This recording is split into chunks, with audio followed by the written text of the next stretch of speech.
in a world full of changes. Marcus Aurelius's reflections remind us that true peace begins from within, and that the power of man lies in his mind, not in the circumstances around him. Everything is ephemeral, but your actions and awareness are what make your true value. I, the matter itself, of which the universe doth consist, is of itself very tractable and pliable. That rational essence that doth govern it hath in itself no cause to do evil. It hath no evil in itself. Neither can it do anything that is evil, neither can anything be hurt by it. And all things are done and determined according to its will and prescript.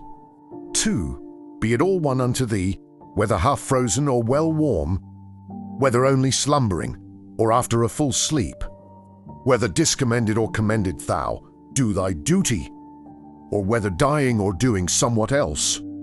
For that also to die must among the rest be reckoned as one of the duties and actions of our lives. 3.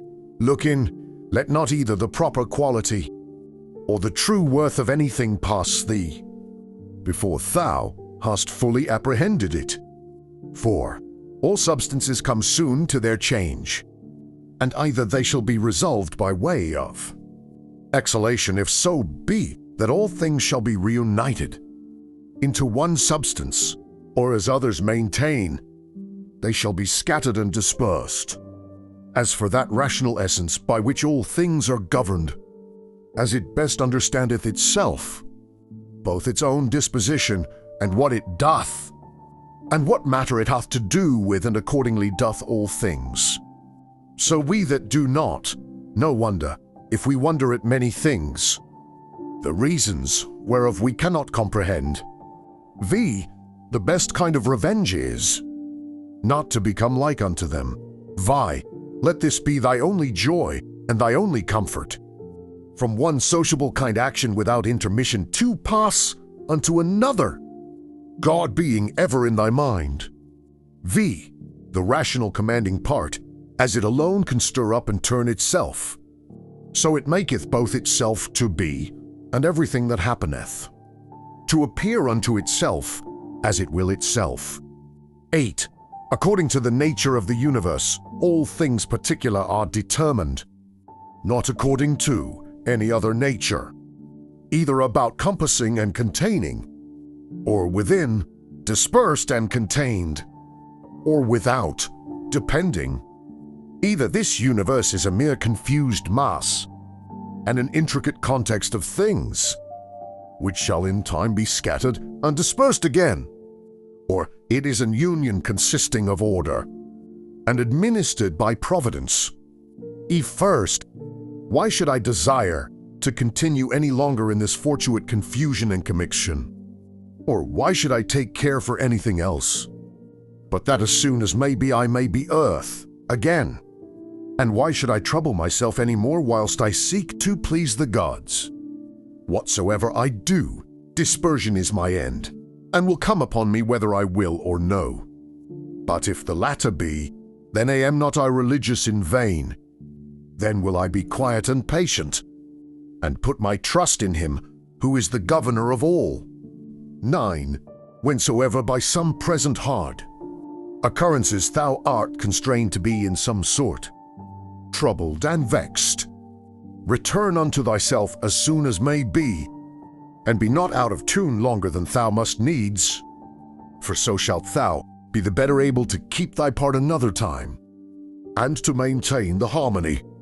If thou dost use thyself to this continually, once out, presently to have recourse unto it, and to begin again. X. If it were that thou hadst at one time both a stepmother and a natural mother living, thou wouldst honor and respect her also.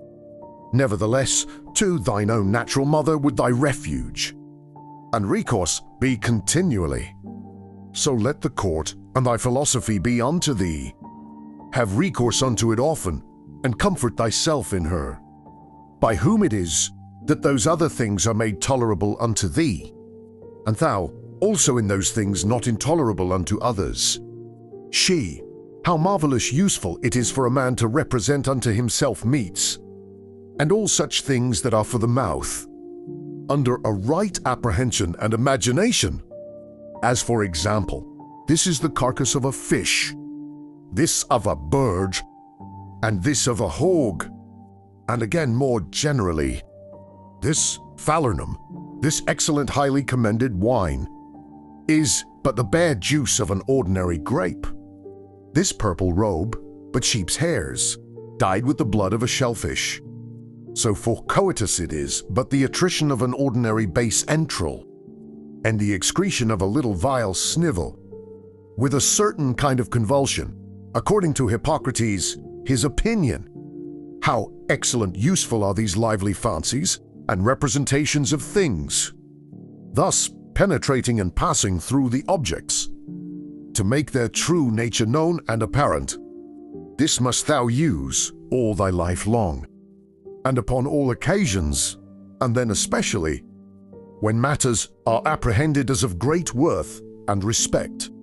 Thy art and care must be to uncover them, and to behold their vileness, and to take away from them all those serious circumstances and expressions under which they made so grave a show.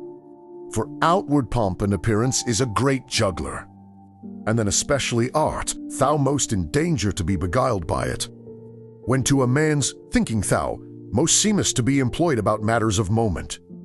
12. See what Crates pronounceth concerning Xenocrates himself.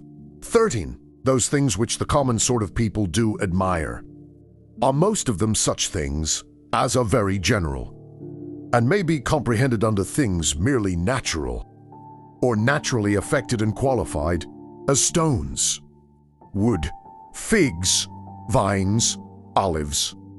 Those that be admired by them that are more moderate and restrained are comprehended under things animated, as flocks and herds. Those that are yet more gentle and curious, their admiration is commonly confined to reasonable creatures only, not in general as they are reasonable, but as they are capable of art, or of some craft and subtle invention, or perchance barely to reasonable creatures, as they that delight in the possession of many slaves. But he that honors a reasonable soul in general, as it is reasonable and naturally sociable, doth little regard anything else, and above all things is careful to preserve his own, in the continual habit and exercise both of reason and sociableness, and thereby doth cooperate with him, of whose nature he doth also participate. God. 14. Some things hasten to be, and others to be no more. And even whatsoever now is, some part thereof hath already perished.